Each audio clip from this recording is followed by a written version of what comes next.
Hello my YouTube family, कैसे हैं आप सभी। डेली लाइफ विथ मीत में आप सबका बहुत बहुत स्वागत है।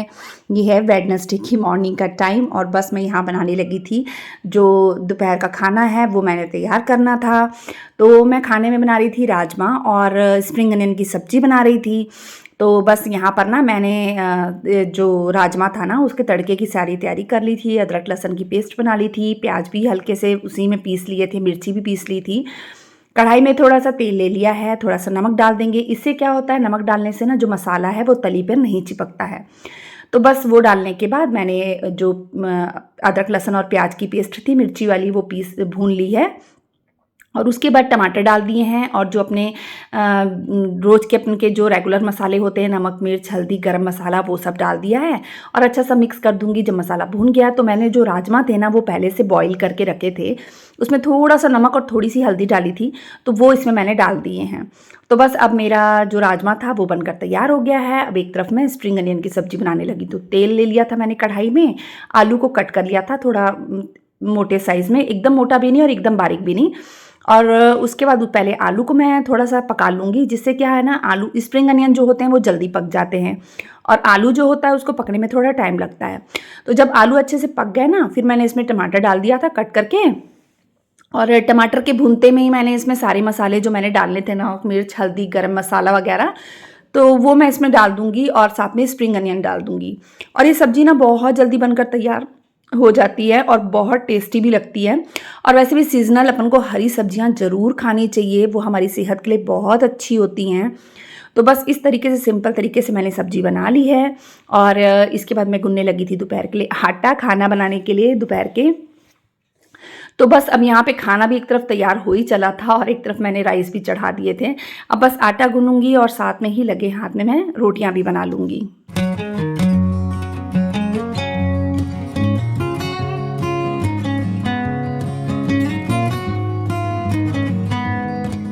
ये देखिए आटा गूंथते में ही झटपट सब्जी बनकर तैयार हो गई और इसके बाद बस मैंने खाना लगा दिया था। स्प्रिंग अनियन की सब्जी, राजमा और चावल थे और रोटियां थी। तो ये हमारा दोपहर का लंच था।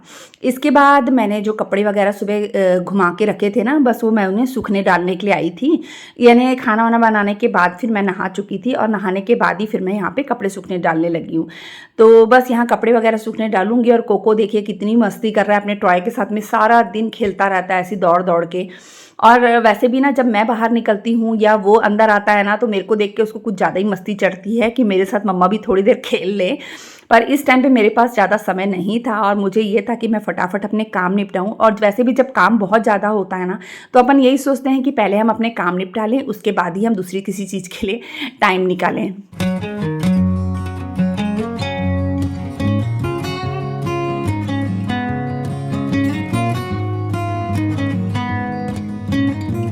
बस इसके बाद ना दिन में मैंने कुछ भी शूट नहीं किया और बस जो यहाँ तक कपड़े वगैरह धोने थे, सूखने डालने थे, यहीं तक मेरा काम हुआ। इसके बाद मैं मिल रही हूँ आपसे शाम को। और जैसे कि आप लोग को पता है मैं शाम का खाना जल्दी बना लेती हूँ, तो बस मैं यहाँ खाना बनाने की तैयारी कर रही थी रात के डिनर की। और आज मैंने ना शाम को सोचा था कि मैं कुछ एक्स्ट्रा काम करूँगी। जैसे सोचा तो खैर सुबह ही था कि मैं हॉल वगैरह थोड़ा सा साफ़ सुथरा करूँगी, मतलब थोड़ी सी चेंज करूँगी, हॉल के सामान इधर उधर खसकाऊँगी। लेकिन ना दिन में मेरे को टाइम नहीं मिला, तो मैंने सोचा चलो मैं शाम के टाइम पे ही कर लेती हूँ। सुबह हो चाहे शाम हो, बस इंसान मन में एक बार ठान लेना कि ये चीज़ करनी है तो फिर बस कुछ भी हो जाए करनी ही करनी होती है। और मेरा ऐसे ही होता है, अगर मैंने सोच लिया तो फिर मैं करके ही रहती हूँ। तो बस यहाँ पर ना सबसे पहले तो मैं कवर वगैरह जो है ना जितने, वो सब निकाल दूँगी धोने के लिए। वैसे मैं सुबह मतलब साफ़ कर चुकी थी सोफ़े वगैरह, लेकिन मैं फिर भी इस टाइम पर वापस से पूरे सोफ़े में अच्छे से साफ़ करूँगी, एक एक चीज़ हटा हटा के पोछूंगी। क्योंकि जब मैं ऐसे जब करती हूँ ना, डीप क्लीनिंग टाइप हो जाती है एक तरीके से। क्योंकि जब मैं कोई भी चीज़ सामान को इधर से उधर खसकाती हूँ तो मैं आगे पीछे सब तरफ से उसे पोंछ देती हूँ, जिससे अगर कहीं भी थोड़ी भी धूल रह गई हो, क्योंकि हो जाता है अपन सामने सामने अगर करते हैं तो कई बार पीछे अपन डेली डेली खसका के नहीं कर पाते हैं। तो इस वजह से जब मैं खसकाती हूँ ना, सामान इधर उधर करती हूँ, तो फिर मैं उसे पीछे से भी साफ़ कर देती हूँ कि अगर थोड़ी भी धूल आई हो तो अच्छे से साफ़ हो जाए। बस अब मैं इधर ये सब साफ़ करूँगी और इसके बाद जो कवर वगैरह मैंने दूसरे भी निकाल कर रख लिए थे तो वो बिछाऊंगी। और यहाँ देखिए कोको फिर मेरे पास आ गया है खेलने के लिए। और इस बीच में कोको को बहुत ज़्यादा मस्ती चढ़ी थी, वो बार बार मेरे को खेलने के लिए बुला रहा था और तंग भी कर रहा था। कई बार तो कैमरा चालू था तो उसमें कुछ-कुछ चीज़ें रिकॉर्ड हो जाती हैं, पर कई बार ऐसा होता है कैमरा बंद रहता है तो कोको की मस्तियाँ रिकॉर्ड नहीं हो पाती हैं। तो देखिए इस टाइम पे भी वो मेरे साथ-साथ ही, वो 1 मिनट भी ना मेरा पीछा नहीं छोड़ता है, वो हर समय मेरे साथ रहता है मेरा प्यारा कोको।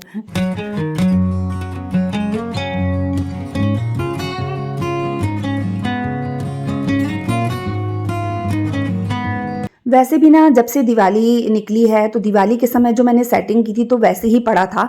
तो उसके बाद से मैंने कोई भी चीज़ कहीं भी खसकाई नहीं थी और ऐसे ना मुझे ना ऐसे बहुत पुराना-पुराना सा लगने लग जाता है थोड़े समय के बाद। तो अगर मैं थोड़ा बहुत सामान इधर-उधर खसकाती रहती हूँ उससे मुझे लगता है बहुत नयापन आ गया है, ऐसा लगता है कोई नई जगह में आ गई हूँ ऐसा लगता है। और हर किसी के साथ ऐसा होता होगा। जो भी हाउसवाइफ़ अपने घर का काम करती है ना उनको ऐसा होता ही होगा कि वो अगर इधर-उधर सामान थोड़ा भी खसका देती है ना उससे अपना घर बहुत नया लगने लग जाता है, एकदम अच्छा लगता है, पॉज़िटिव लगता है एकदम। मेरे को तो बहुत खुशी होती है, मन बहुत खुश होता है। और मेरा सामान-वामान इधर-उधर खसकाना ना मुझे शुरू से आदत है कि कुछ सामान इधर कर दो, कुछ सामान उधर कर दो। तो बस इस तरीके से ना मैं सामान को खसकाती हूँ। वैसे मैंने करना कुछ और सोचा था, पर लेट हो रही थी क्योंकि खाना भी अंदर मैंने चढ़ा दिया था। तो साथ में वो भी बन रहा था और साथ में इधर भी काम कर रही थी ना, तो इस वजह से ना मैंने जो सोचा था वैसे तो नहीं किया है। तो मैंने सोचा चलो जितने दिन ये इस तरीके से सेटिंग करती हूँ तो ठीक है, बाद में कुछ दिनों बाद मैं इसे फिर से चेंज करूँगी। हो सकता है 2-4 दिन में या हो सकता है हफ़्ता 10 दिन में इसे चेंज कर दूँ। तो जो सोचा हुआ मेरे दिमाग में चल रहा है ना, जब तक मैं उसे कर नहीं लूँगी ना मेरे को चैन नहीं पड़ेगा। क्योंकि मेरे दिमाग में बहुत कुछ चल रहा है कि मैं कुछ सेटिंग इस तरीके से करूँ, तो मेरा दिमाग अभी उसी में चल रहा है। तो बस ये देखिए सेटी जो थी ना वो मैं खसका के इधर कर दूँगी और ये जो सोफ़ा था ना मैं उस हिस्से में कर दूँगी।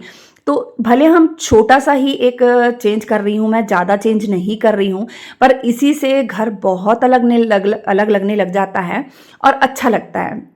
आप लोग भी मुझे कमेंट करके ज़रूर बताइएगा कि इनको ऐसे चेंज करना घर में अच्छा लगता है, चीज़ों को इधर-उधर खसकाना। तो मुझे तो इस चीज़ का बहुत अच्छा लगता है और बहुत शौक भी है इन सब चीज़ों का। तो बस यहाँ पे मैं दीवान को खसका-खसका के सेटी को ले आई हूँ, वो भी इतनी भारी थी, उसके अंदर सामान वगैरह था। जैसे-तैसे ले आई हूँ, अब मैं उसे इस साइड मतलब झाड़ू वगैरह लगा के ना, झाड़ू लगा लूँगी इस साइड और पोछा लगा लूँगी, उसके बाद इसे भी मैं पीछे कर दूँगी।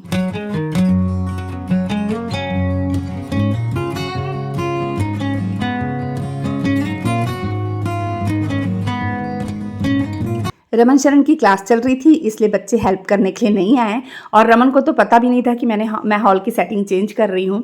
और मैं कोको को बोल रही थी कोको तू क्या मेरा मुंह देख रहा है, आ मेरी मम्मा की हेल्प कर थोड़ी सी।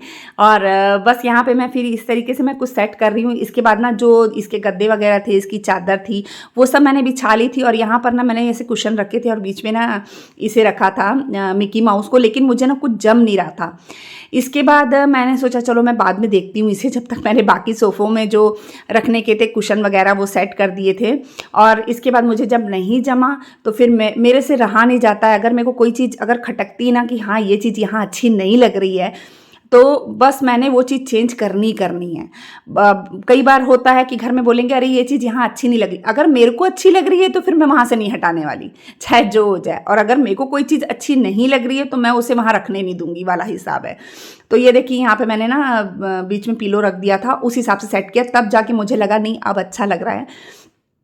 इसके बाद करने थे पंखों की सफाई करनी थी, मैंने फ़ैन वगैरह साफ़ करने थे क्योंकि फ़ैन भी जो दिवाली के साफ़ हुए थे उसके बाद मैंने फ़ैन साफ़ नहीं किए थे, तो इतनी ज़्यादा उसमें धूल आ गई थी। तो पहले एक बार मैंने इसे धूल वगैरह सूखे कपड़े से झाड़ ली थी, उसके बाद फिर मैंने सर्फ़ लगा के इसे अच्छे से ना गीले कपड़े से पोंछ के साफ़ कर लिया था।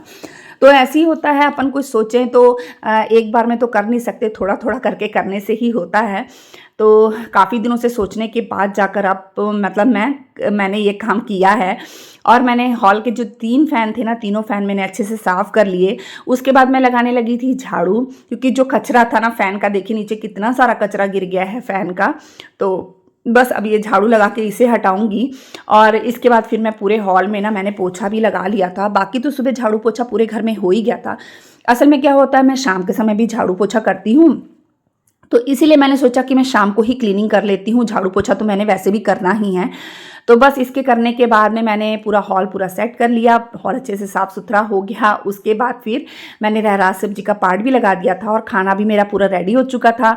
और शाम के कुछ 6:45 हो रहे थे, तो खुद के लिए भी टाइम निकालना बहुत ज़रूरी होता है। तो बस मैं यहाँ बच्चों के साथ आ गई थी ठंड के मज़े लेने के लिए। ठंड में ये गेम जो होती है ना, हर कोई खेलता है। तो बस मैं यहाँ बैडमिंटन खेलने के लिए आ गई थी बच्चों के साथ। तो थोड़ा समय मैंने 1 डेढ़ घंटा बच्चों के साथ बैडमिंटन खेला। और सच बात बताऊँ आपको, मैंने बहुत टाइम बाद मैं ऐसे घर से बाहर निकली हूँ खेलने के लिए। हाँ, कोई समय था जब बच्चे छोटे थे तब मैं ऐसे खेलती थी बच्चों के साथ में, लेकिन कुछ समय से ऐसा हो गया था कि मतलब मेरे को घर से निकलने की इच्छा नहीं होती। आज मैं ज़बरदस्ती निकली, मैंने कहा नहीं, मैं अपने आप का मूड को थोड़ा सा सही करने के लिए ना खुद को भी टाइम देना बहुत ज़रूरी है। तो बस फिर बच्चों के साथ मैंने 1 डेढ़ घंटा बैडमिंटन खेला। उसके बाद तब तक इस बीच में ना मेरे हस्बैंड भी आ गए थे। तो फिर उन्होंने देखा कि मैं बैडमिंटन खेल रही हूँ, तो मैंने कहा जी आप भी मेरे साथ थोड़ी देर खेल लो। फिर मैं और मेरे हस्बैंड भी थोड़ी देर खेले। उसके बाद फिर बस मैं अंदर आई हूँ। और मेरा कोको जो था ना, इतना हल्ला कर रहा था, उसको लग रहा था पता नहीं मम्मा कहाँ जा रही है। वो इतना हल्ला कर रहा था, बाहर उसको निकाला नहीं था क्योंकि बाहर बच्चे भी खेलते हैं ना स्ट्रीट में। तो डर लगता है, ये क्या है ना, भले प्यार करने के नाम से बच्चों के पास जाता है, लेकिन मुझे डर लगता है कि कहीं किसी को काट ना दे, क्योंकि हमारा कोको ना थोड़ा गुस्से वाला है। मतलब वो गुस्सा ज़्यादा होता है किसी और को देख के। तो इस वजह से मैंने उसे बाहर नहीं निकाला था। तो वो गेट के नीचे से ही ना सिर निकाल के बहुत आवाज़ें लगा रहा था। रमन शरण वहीं खड़े थे। फिर मैं उससे उसके पास गई, उससे प्यार किया, तो उसकी आंखों में आंसू थे। मैं आंसू पोंछ रही थी। मैं क्या, कोको तू क्यों रो रहा है बेटा, मैं कहीं नहीं गई हूँ। बस इसके बाद फिर मैं अंदर आई, मैंने सबके लिए खाना वगैरह लगा दिया, फुल्के से के फटाफट खाना लगाया। और रात के खाने में ना मैंने कढ़ी बनाई थी और बैगन का भरता बनाया था। तो ये सब चीज़ें मैंने ना पूरी तैयारी कर ली थी। थोड़े से राइस बनाए थे। तो ये सब तैयारियां करके ही फिर मैं बाहर खेलने के लिए गई थी। और जब अपन जल्दी काम कर लेते हैं ना, शाम का खाना जल्दी बन जाता है, तो फिर अपने पास थोड़ा बहुत समय रहता है ना, तो अपन को खुद के लिए भी टाइम निकालना चाहिए। तो ये देखिए, ये था हमारा रात का डिनर। और जो पकौड़े थोड़े से बच गए थे ना कढ़ी से में डालने के बाद, तो वो मैंने अलग से रख दिए थे। तो ये था हमारा रात का डिनर। उसके बाद मैं कोको को भी मक्खन के साथ रोटी खिला रही हूँ, परोठा। तो चलिए यहीं पे मैं अपने ब्लॉग का एंड करती हूँ। बताइएगा मेरा ब्लॉग कैसा लगा। अगर अच्छा लगता है तो प्लीज़ मेरे चैनल को सब्सक्राइब कर दीजिएगा, वीडियो को लाइक कर दीजिएगा, शेयर कर दीजिएगा।